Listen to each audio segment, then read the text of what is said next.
në hadithet e pejgamberit sallallahu alajhi wasallam është përshkruar si kupola dhe pjesa më e bukur dhe thurrja më e madhërishme dhe më e plot e kërkimfaljes për Allahun subhanahu wa taala. Do thotë dhikri dhe lutja më e madhe për t'i kërkuar falje Allahut subhanahu wa taala. Kjo dhikr thuhet në mëngjes dhe mbrëmje. Aty qëndron kësaj. Thotë Allahu subhanahu, i themi saktësisht, i drejtohemi Allahut duke thënë kësaj: Ti je Zoti im o Allah. Askush nuk meriton të adhurohet përveç teje. Ti më krijove dhe unë jam robi yt. Unë do t'i qëndroj besnik besës dhe premtimit që të kam dhënë, sa të mundem. Kërkoj që të më mbrosh nga keqja që vjen si pasojë e asaj që kam bërë. Të jam mirënjohës për gjitha mirësitë që më ke bërë dhe i pranoj gjunohat e mia. Prandaj më fal, sepse në vërtet gjunohat nuk i fal askush tjetër përveç teje.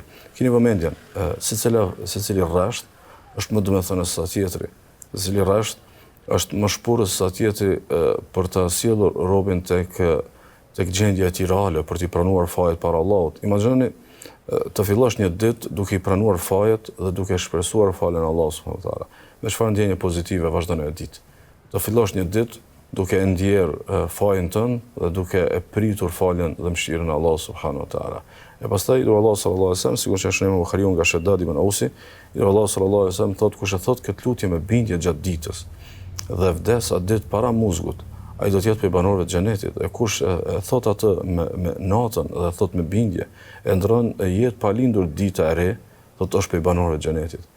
Është prej banorëve të xhenetit shkaku i bindjes, po dhe shkaku i faljes, shkaku do thot i këtij rezultati të madhërishëm që është falja e Allahut subhanahu wa taala. Një dikë tjetër qëndron kësaj që thuhet në mëngjes dhe në mbrëmje, themi me emrin e Allahut, me emrin e të cilit nuk bën dëm asgjë në tokë dhe asgjë në qiell.